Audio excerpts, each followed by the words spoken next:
Hey everybody, Samantha coming to you from Starkey Farmstead, and I am rapidly trying to beat this rain. I just want to real quick go over some things that I learned today. What plants do we need to be planting that are just nutrient dense with a lot of calories in case what may come may come. Oh, just made it.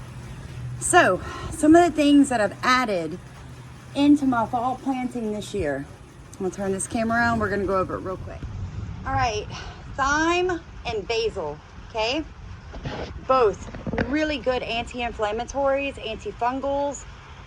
You can make teas out of them, cook with them. Our spices might be hard to come by.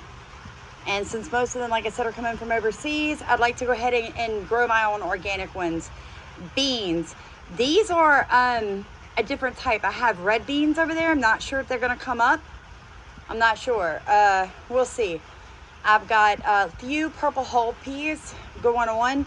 But these are bush beans, Blue Lake bush beans. I've got Sumter organic cucumbers and Black Beauty zucchini, because zucchini seems to be something nobody really had great success with, but I mean a few people did this year. Of course, I've got the pumpkins, the organic pumpkins for cooking. They're called Cinnamon Girl. Super excited about those. You can carve them, you can cook with them. But the seeds are what I'm after. I'll tell you guys, that's how I use it as a tapeworm treatment for all of my animals on the property. I have more cucumbers. I had to pot the okra. I had to. I got some more Creole tomatoes coming up. More pumpkin, a different variety. I also planted some more summer squash. We're going to see if that comes up. And cucuzza, and they are breaking. Let me see if I can get over here real quick. I don't want to get out in the rain. So I had to... Oh, and cantaloupe. A lot of cantaloupe. Cantaloupe's a good fruit. See, the bush red beans haven't broken the ground yet. Oh, but look at my cucuzzas. And these are the heirlooms that somebody gifted me with. I was thinking about trying to seed up some loofah, but I don't know much about loofah yet. I think I'll wait till the spring and get those big bad boys up. And then my good friend Charlene Berry that makes homemade soaps as part of her breast cancer nonprofit. She makes amazing soaps. She uses loofah and she makes the soap around the loofah. So I was thinking, like, what happens with supply chain and cost of things?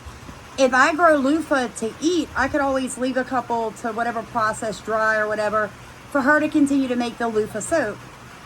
So you always have to be thinking, like, multi-purpose plants. The loofah can be eaten.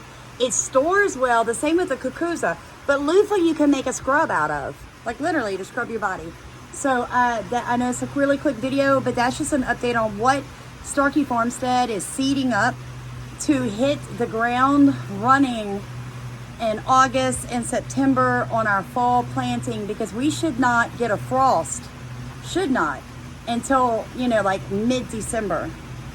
So that will give me, you know, August, September, October, November, and so I've got 4.5 months, 5 months of enough warm to really grow some of these fall crops. I am looking into a couple of other winter squash. I will let you guys know if my dad and I make a decision. I have planted gourds before, and I kept several of them so I can make bowls out of them, and water carriers and bird feeders. So I'm thinking about breaking one open, getting the seeds, and maybe run a couple of gourd plants. I'm telling you, these are heirloom. I ran them last year. Guys, you only need one plant. One plant. Oh, everything in my garden, pumpkin and all, is getting slammed by the squash vine borer, but it did not touch that gourd plant. I don't know if that's because it is an heirloom or if it's just, I don't know. But I know I planted it up a trellis right beside my pumpkins who got tore up, but it did not. So you guys have a blessed day. Hope you enjoy. Please remember to subscribe, like, and comment. What are you planting and what zone are you in? We're in between 9A, 9B here, but what zone are you in and what are you going to plant for your fall garden? Because we still have a really good summer garden going. It's producing pounds every day, and I'm so thankful for that. But I am getting excited about what I'm going to do for our fall garden. I will tell you guys this, I will do the chop and drop. So most of this is going to be cut and dropped back on the ground to biodegrade as a mulch, and then slowly into a compost to feed my next spring of 2023 to feed those plants. So it does take a little bit for it to break down and actually be usable for the next go round. But you want to leave the roots in the ground on most of your plants. Most, we'll have another video on that. Some rooting systems just cause disease and pests to come in, but most of them are okay to leave. So you just cut the plants off, you drop the plants on the ground, you leave the roots in the ground. Do your research, okay, do your research. And when you plant beside it with the next planting, the next succession planting, the little baby plant grabs on and goes down the roots of the last plant that was there and grows a bigger, healthier, stronger plant. That is a free tip for you. Healthy soil, healthy gardening practices, produce healthy plants and nutritionally dense food. So you guys be blessed. I have to go. I gotta cut some tomatoes for supper and it's raining.